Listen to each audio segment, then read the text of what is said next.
Купуването и продаването на гласове е престъпление.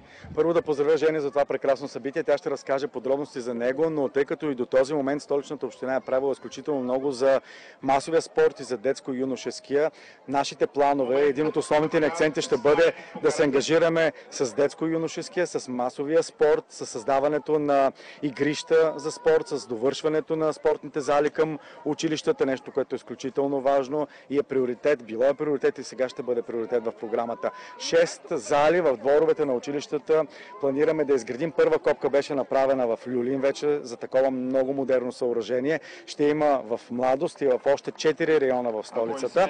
А 4 спортни зали пък работим много активно, знаете, с спортните клубове и с част от федерациите, така че ще има многофункционални спортни зали също в 4 района, които вече са в партньорство с клубовете, които са и за спорта, гимнастика, и за най-различни видове спортове, които ще бъдат в районите. Както и тук искаме да заложим на спорта, но и в междублоковите пространства с изграждането на спортни площадки, за стрит фитнес, където виждаме, че хората все повече се събират.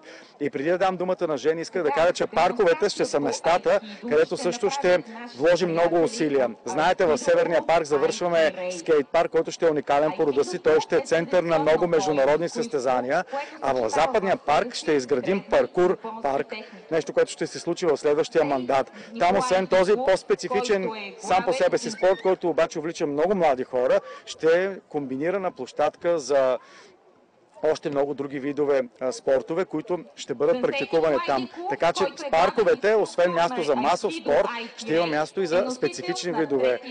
В София, знаете, младите хора развиват тези видове спорт и ние сме длъжни да осигурим места, където те да се чувстват наистина у дома си и да не чувстват града си като чуждо място, напротив, да усещат града си като място, което ги подкрепя в техните инициативи.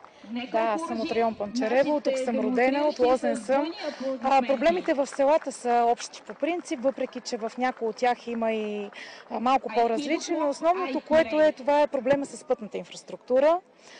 Така че нашият екип залага да работи за подобряване на пътната инфраструктура, за асфалтиране на улици, за изграждане на тротуари. Друг проблем е в сектора екологията. В момента на това прекрасно спортно събитие се намираме на езерото Панчарево, което трябва да бъде почистено. Така че ние залагаме с взаимодействие активно с всички институции, които са отговорни за това, и Министерство на земеделието и храните, и областната управа, и Министерство на спорта, и Столична община съвместно, да може наистина да реализираме този проект, който от много години не може да се случи. Затова ние поемаме ангажимент наистина да работим активно, този екип, да реализираме този проект за почистването на езерото и съответно да обособим места за отдих, почивка и спорт, и това място да стане още по-привлекателно, защото това е най-зеленият и най-чистият район в София. За съжаление, през последните години тук в район Панчарево не се е работило върху тези кални точки, така че ние сме го включили в нашата програма и ще можем да реализираме такива места за паркиране, защото всички от София събота и неделя са посетители и гости на район Панчарево. Така че това е важно както не само за район Панчарево, така и за цяла София. И Лозенския манастир, и много други манастири и църкви в район Панчарево има страшно много храмове. Аз дори днес сутринта бях на литургия в Плана, в църквата Света Богородица. Това е най-новия храм, който е построен в нашия район. И само да ви кажа, че вярата трябва да ни обединява. Това е нещото, което ни обединява. Вярата и традициите.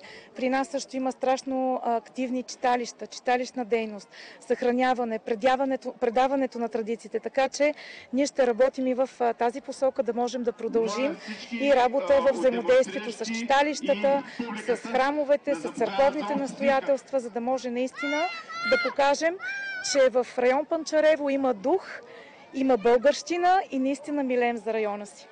Факт е, виждате го, и вярата трябва да не обединява. Обединяване обаче и спорта е такъв тип състезания и събирания са много важни, защото най-малките усещат грижата за тях, усещат, че някой мисли за тях, че имат условия. Има хора, които искат да се създадат условия, където те да тренират. Относно паркирането, това е проблем, разбира се, не само за района.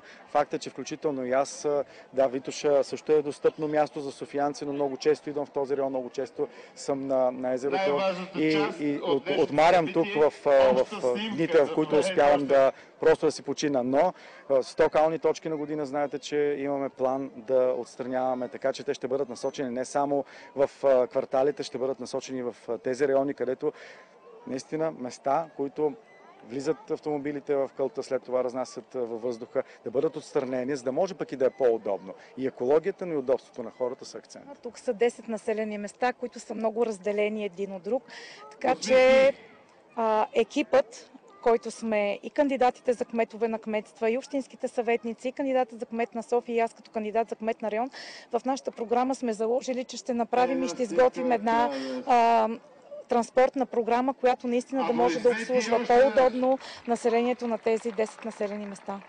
Да, когато става въпрос за градския транспорт специално, ние трябва да направим тези места по-достъпни. Ето, както казате, хората, които искат да отидат в този храм в плана, да могат от центъра на София да стигнат безпрепятствено, но да стигнат и по възможно най-добрия начин, вместо да се качат на автомобила си. Това е част от общата ни стратегия за градския транспорт, за това той да е по-удобен, да може хората да го предпочитат, по-удобен, по-достъпен и по-евтин. Всъщност той е и достатъчно евтин, за да могат всички да се качат на него и да стигнат бързо, да не се налага да паркират, да се чудят къде да паркират, защото факт е, аз като идвам с колата си тук ми е трудно, но когато имам добър транспорт, градски транспорт, ще дойда с автобуса и след това ще се прибера, ще ми е бързо и удобно. Ами аз искам да кажа, аз съм от район Панчарево. Живея в Лозен, това е моят район, това е нашият район. Така че знам с какво се захващам, познавам проблемите във всяко населено място, разчитам на вашата подкрепа и вярвам, че само заедно ще успеем. Работата за София не трябва да спира. Това е призив, който казвам още от самото начало.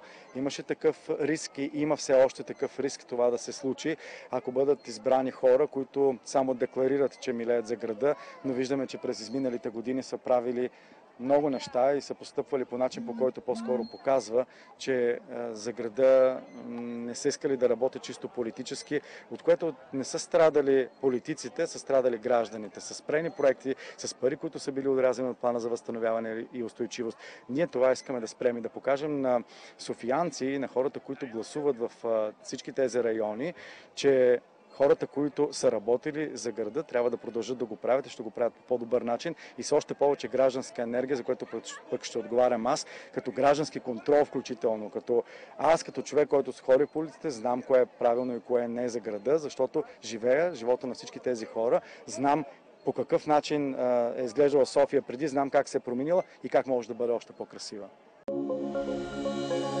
Купуването и продаването на гласове е престъпление.